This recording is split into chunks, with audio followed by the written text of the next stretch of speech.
my dear friends and families, எல்லாரும் எப்படி இருக்கீங்க? Welcome to Rechu kitchen. இன்னைக்கு நாங்க பார்க்க போற ரெசிபி என்னன்னு பாத்தீங்கன்னா வித்தியாசமான முறையில முட்டை கிரேவி தான் பார்க்க போறோம். முட்டையை வேக வச்சு பன்னீர் மாதிரி கியூப்ஸா கட் பண்ணி அதுல ஒரு கிரேவி தான் பார்க்க போறோம். வாங்க வீட்டுக்கு நான் 4 முட்டை, கொஞ்சமா மஞ்சள், கொஞ்சமா தூள் உப்பு எடுத்து நல்லா விஸ்க் வச்சு மிக்ஸ் பண்ணி விடுறேன்.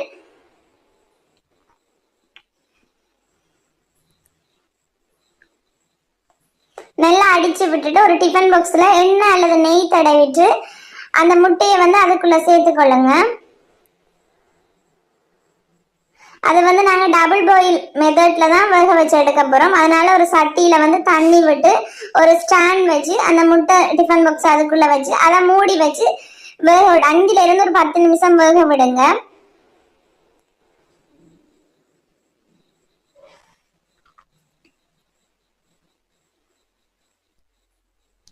அதே மாதிரி இன்னொரு தாச்சில கொஞ்சமா எண்ணெய் சேர்த்துக்கொள்ளுங்க.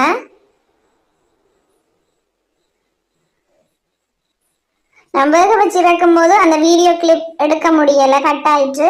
பாருங்க, இதே மாதிரி இறக்கிட்டு கியூப்ஸா கட் பண்ணிக்கொள்ளுங்க பன்னீர் மாதிரி.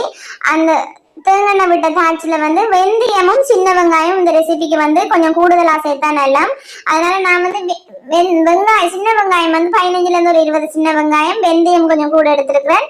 கருவேப்பமில, ரம்பையில, தக்காளி பழம் ஒரு தக்காளி பழத்தை சேர்த்துக்கொள்றேன். அதோட சேர்த்து இந்த முட்டையை கட் பண்ணி வச்சிருக்கிற முட்டையும் சேர்ந்து நல்லா வதக்க விடுங்க.